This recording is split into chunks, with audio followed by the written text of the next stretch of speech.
Que je ne sais pas danser, sans en danse sur lui. Voilà, ainsi que les téléspectateurs de Cocoricorie. Allez, docteur Ali, bonjour et bienvenue. Aïe, aïe, aïe.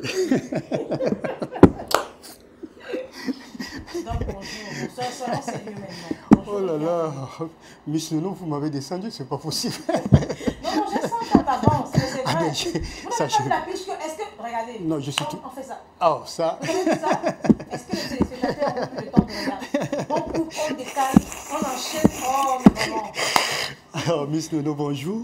Et ça... Arafat tenait les coups chez moi. Ah bon? Oui, oui, oui. Oh là là, il faut dire que moi, je veux me rapprocher de vous. Il Donc me aussi. suppliait, il me disait, mais Miss Nono, Oh, s'il te plaît, je vais être ton élève. C'est pas possible. Mais Bordeaux, son Bordeaux, hein.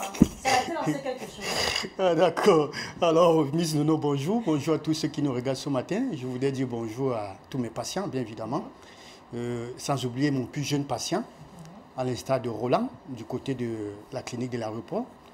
Sans publicité. Sans publicité, voilà, excusez-moi, que j'ai réduit d'ailleurs, comme je disais, le plus jeune patient, 14 ans, à qui je demande de garder la foi, surtout quand on a la grâce d'avoir des parents qui s'attellent pour que vous retrouviez la santé. Vraiment, il faut dire merci à Dieu.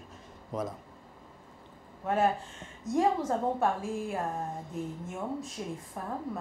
Aujourd'hui, il faut dire que c'est le mois de la femme, hein, puisque c'est le mois durant lequel on célèbre la journée internationale des droits de la femme. Aujourd'hui encore, on va s'adresser aux femmes, mais plus précisément aux femmes mères. On parle là des visites prénatales ce matin avec vous. Ouais. C'est quoi les visites prénatales? Voilà, il faut dire déjà d'entrer en jeu, c'est vrai que d'autres trouvent même la raison, trouvent que ça n'a même pas sa place déjà, il faut le dire, parce que vous savez, quand vous êtes enceinte, vous allez faire un test de grossesse, on dit positif, et que vous soyez, ça dit enceinte, quand on dit positif, ça veut dire que vous êtes enceinte. Alors, sur ce, vous avez droit, vous avez une obligation, justement, de vous rendre à l'hôpital, et quand vous rendez à l'hôpital, c'est par rapport à votre test de grossesse qui est positif, et que vous êtes enceinte. C'est cela qu'on appelle la visite prénatale, ou encore consultation prénatale.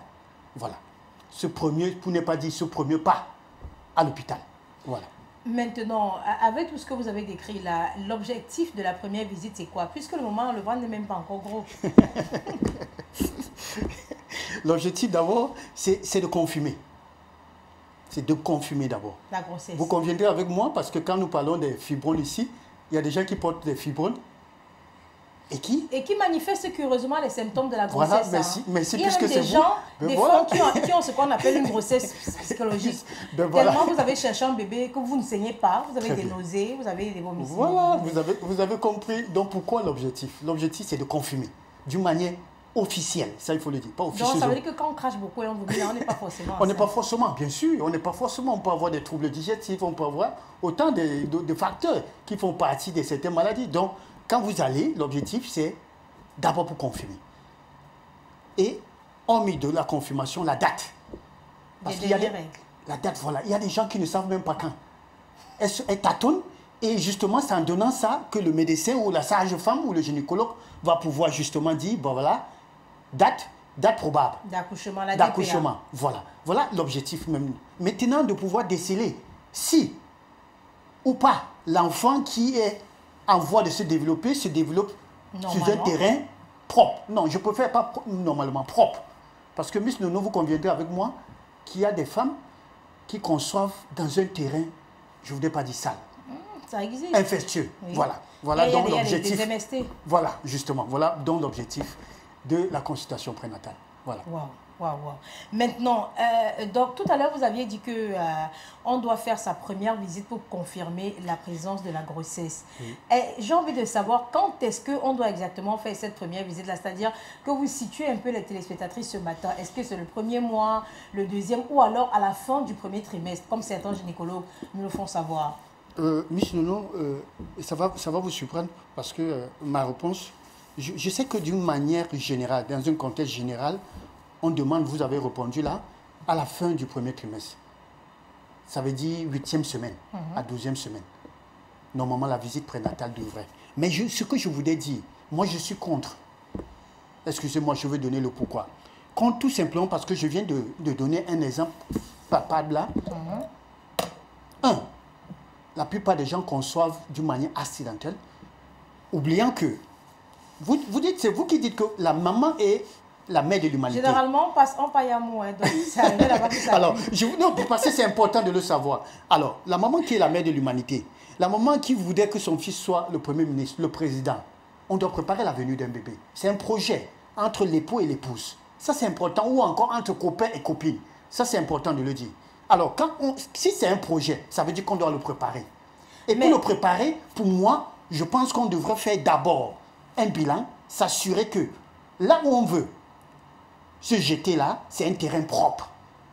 Vous comprenez? Le champ et maintenant, voilà. Et là, en ce moment-là, on conçoit. Et quand on conçoit, maintenant, je veux m'aligner à ceux qui disent que la première consultation prénatale commence à partir du 3e, c'est-à-dire la fin du premier trimestre. Là, c'est tout à fait normal.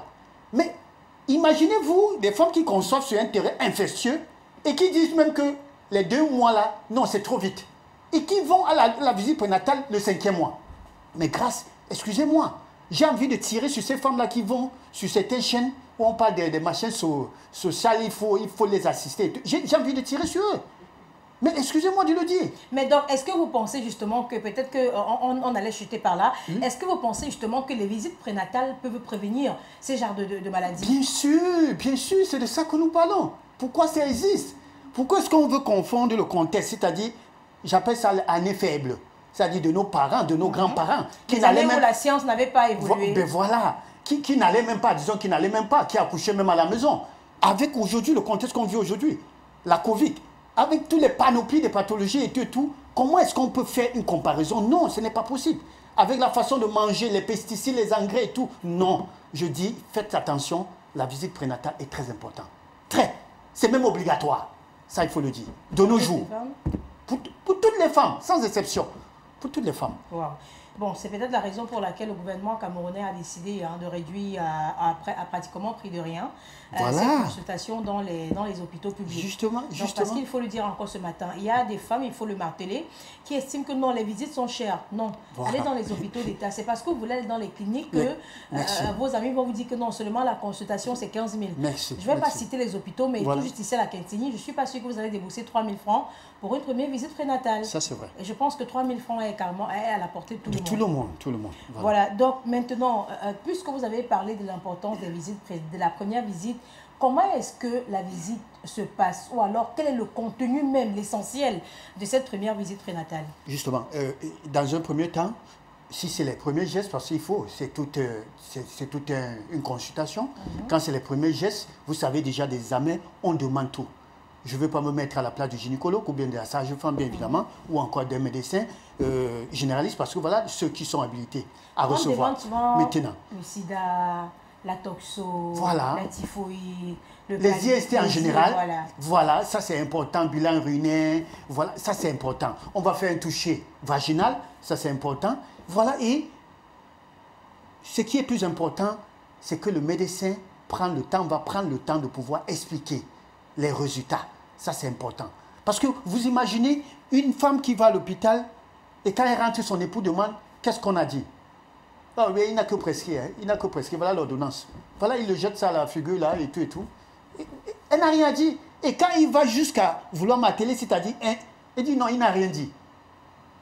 Mais je voudrais dire ce matin, c'est dans l'obligation que le médecin devrait rendre compte. Et vous aussi, n'allez pas devant un médecin et pendant qu'il vous dormez ou bien vous rêvez, posez-lui les questions. Docteur, non, la torso, ça veut dire quoi? On a vu le chlamydia, ça veut dire quoi? Quel est le risque que je cours? Y compris moi, y compris mon bébé. Voilà autant de questions qu'il faut poser. Mais les femmes, généralement, elles s'en vont et après elles ressortent là. Non, j'étais à la visite. C'est tout. Mais c'est l'homme qui souffre avec des ordonnances et ainsi de suite. Et tout. Voilà autant de choses. Et c'est pour ça qu'on parle de l'IEC. Aujourd'hui, combien de structures font des IEC aux femmes enceintes?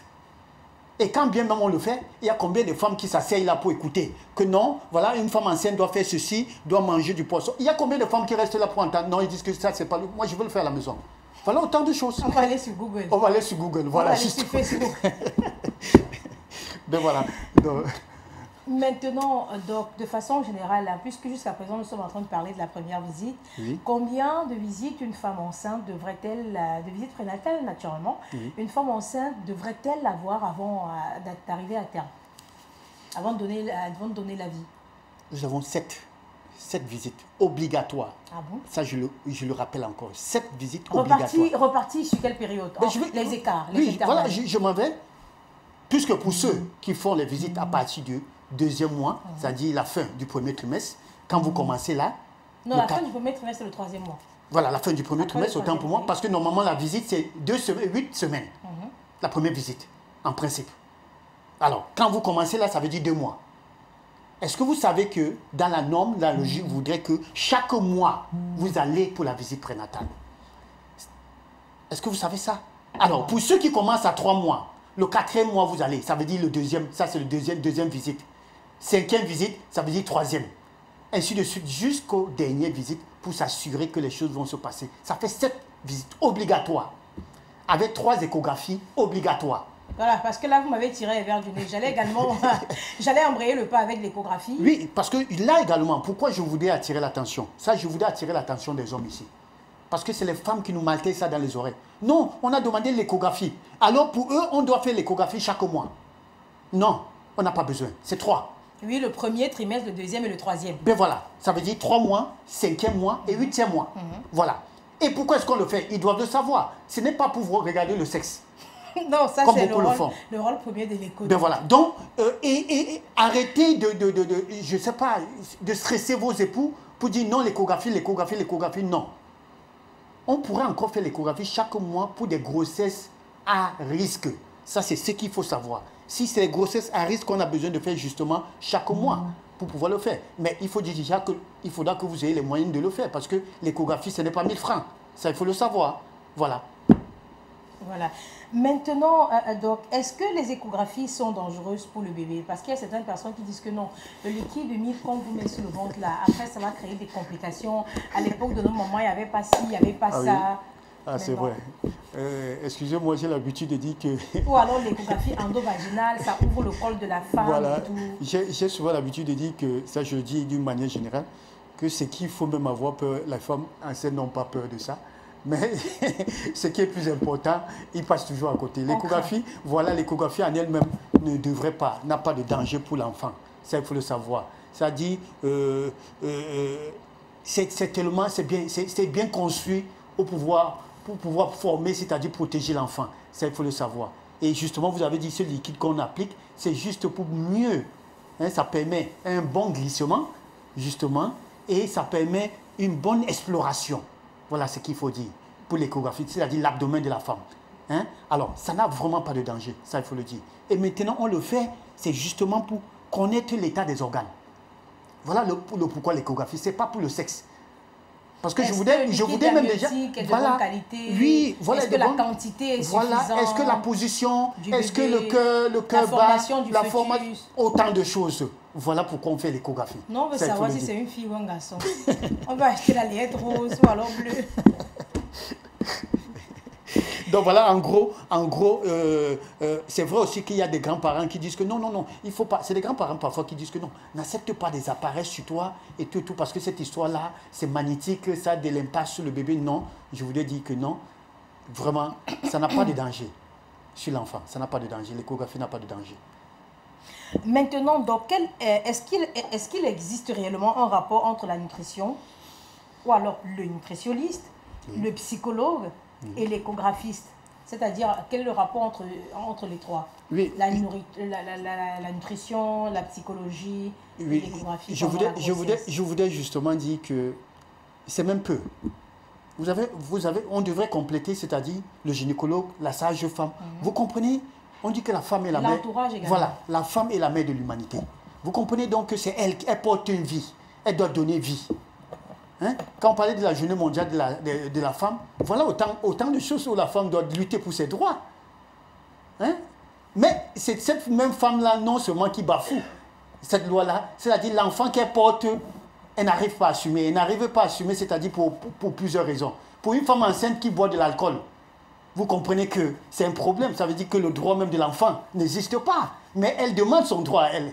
Elle exige ses droits. Elle veut se mettre à l'aise. Elle veut se mettre à l'aise. Pourtant, le droit de l'enfant, elle fume. Le droit de l'enfant est passé où? Donc, il faut dire que la femme enceinte a besoin d'être accompagnée. Le nutritionniste, c'est pour l'alimentation. Ça, c'est très important. Je dirais même que c'est capital. Un bébé n'a pas besoin de médicaments. Miss Nono, ça vous le savez. Vous êtes maman. J'aimerais bien vous poser la question si pendant tout votre grossesse, vous avez passé le temps à avaler des comprimés. Non, mais pas... Bon, seulement, hein, si et seulement si on trouve une pathologie. Merci. Mais Voilà. il y a les faits à la base qui peuvent également se retrouver dans les aliments. Merci. Parce que le gynécologue, voilà, la sage-femme vous demande d'avoir une alimentation équilibrée, riche en fer, riche en calcium pendant les 3 premiers mois pour la construction du fœtus et tout. Donc, voilà. Vous avez répondu pourquoi le nutritionniste. Voilà donc pourquoi. Le bébé n'a pas besoin de médicaments. Si et seulement si vous êtes malade. Si vous avez un toxon, on va vous demander de prendre les antibiotiques jusqu'à accouchement. Si vous avez un chlamydia. Un chlamydia, vous allez prendre... Voilà autant de choses. Mais je voudrais dire, si vous avez prévenu cela avant, vous n'avez plus besoin. La grossesse va se dérouler normalement. Le bébé n'a pas besoin de médicaments, il a besoin de manger. Voilà pourquoi le nutritionniste... Non, il y a souvent les comprimés contre le palud qu'on donne. Ça, c'est autre chose. Ça, c'est pour prévenir, Miss Nono. Nous, on se comprend très bien. Je parle des cas où il faut prendre des corticoïdes, il faut prendre des antibiotiques, il faut prendre à long... Ça, on n'a pas besoin de ça. Le bébé n'a pas besoin de ça. Le palud se prévient, Miss Nono. Il faut dormir dans un moustiquaire. Il y a combien de femmes enceintes qui disent ça chauffe? Je ne dors pas. C'est comme si je suis dans un cercueil ou bien dans une tombe. Il y a autant de raisons que vous donnez. Alors, je vous ai dit, le psychologue également est important. Miss Nono, il y a combien de femmes qui conçoivent et que des papas, je voudrais tirer sur eux, fuient. Ils sont nombreux. Ils sont nombreux. Ou encore, ces papas demandent d'avorter. Et que la femme est sur le stress pendant la grossesse. Vous le savez? Moi, j'en connais. Là, présentement. Et à elle, je demande vraiment beaucoup de courage. Que l'homme demande d'avorter. Et elle dit non, je veux garder mon enfant. Il dit, moi, je n'assume pas. Vous imaginez la psychologie de celle-là? Voilà pourquoi ils ont besoin des psychologues également. Le psychologue n'est pas seulement pour le fou. Il faudra que vous le sachiez. Le psychologue a besoin d'accompagner une femme enceinte. La sage-femme a besoin, le gynécologue a besoin. Un coach sportif, on a besoin d'un coach sportif. Un kiné, on a besoin d'un kiné. Les femmes enceintes doivent faire du sport. On doit les masser. Parce que les femmes enceintes développent ce qu'on appelle la lombalgie. Il y a autant de choses que la femme enceinte développe. Ces petits bobos-là, on doit l'accompagner. Elle a besoin de tout ça, y compris l'entourage, pour ne pas dire son époux également. Quand je dis à une femme enceinte dernièrement, est-ce que vous savez que l'enfant parle dans le ventre?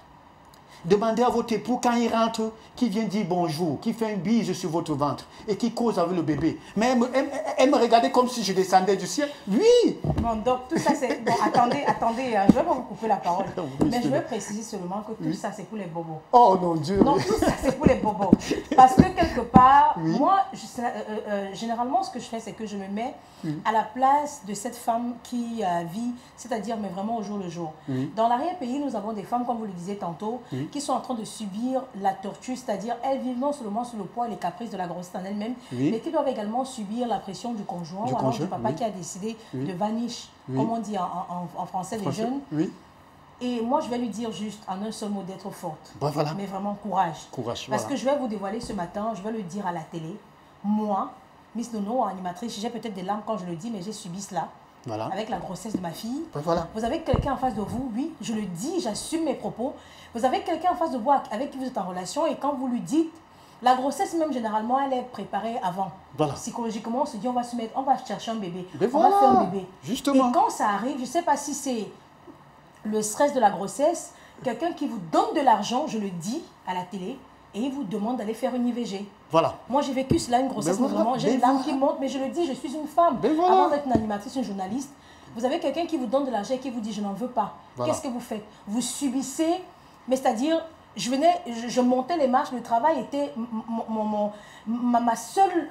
C'est-à-dire, le seul bonheur que je connaissais, c'est quand je venais à la télé. Je partageais avec les collègues, je partageais avec les téléspectateurs, les téléspectatrices. À toutes ces femmes qui vivent ça ce matin, mais vraiment... que le Seigneur vous accompagne. À tous ces hommes-là, Dieu vous voit. C'est tout ce que moi je peux vous dire ce matin. Ah voilà, j'ai touché un point sensible. Ah oui, vous avez vraiment... Mais bon. Mais bon, vraiment beaucoup de courage à toutes ces femmes-là. Beaucoup de courage. Bon, on va continuer avec, notre conversation, hein, parce que là, j'ai l'émotion qui prenait le dessus. Est-ce qu'il existe réellement des conséquences à ne pas faire des visites? C'est-à-dire à passer toute sa grossesse sans aller à l'hôpital? Oui, mais non, bien sûr, bien sûr. Nous n'avons plus besoin de le prouver. Je vous ai parlé tout à l'heure dans certaines chaînes de télé où justement c'est des femmes, c'est des bébés, malformations, autant de choses. Justement, pourquoi? Parce qu'il y a certains qui le négligent, qui commencent la première visite et ils trouvent que non, on a prescrit trop d'examens. Certaines femmes vont même jusqu'à imposer C'est-à-dire faire le choix des examens à faire. Non, la première grossesse, j'avais déjà fait la torso. Non, je n'ai plus besoin. J'avais déjà fait du rubéole. Je n'ai plus besoin. Non. Vous devez faire tout le bilan. Quand le gynécologue vous prescrit un examen, il sait pourquoi il prescrit. Et ça, vous devez le respecter. N'est pas, justement, poursuivre les 7 visites, c'est beaucoup de risques pour vous. Aujourd'hui, pour tout ce que nous vivons. Ça, nous l'avons dit, des femmes qui fument, des femmes qui boivent, la malbouffe, également qui a un impact sur le bébé. Parce qu'il faut savoir pourquoi on doit manger quand on est enceinte, pourquoi on doit bien manger. Ça, c'est autant de choses. Donc, il faut dire, je ne veux pas... On parle parfois du pré-éclampsie. D'après éclampsie. Ben voilà, autant de choses. Pour une femme qui ne fait pas la visite. Vous faites comment pour savoir que vous êtes sujet à une éclampsie? Ben voilà, autant de choses. C'est à travers les visites, bien évidemment. Donc, il y a tellement de conséquences, ça, il faut le dire. Si on se met à lister des pathologies qui en découlent, il y en a tellement. D'où il faut faire la visite prénatale. Voilà. Merci au Dr Larry d'être passé par ici. Il faut dire que demain, quand il sera 8 h, on vous recevra encore pour parler d'autres choses concernant peut-être la femme ou alors l'homme avec grand H de façon générale. On va à présent...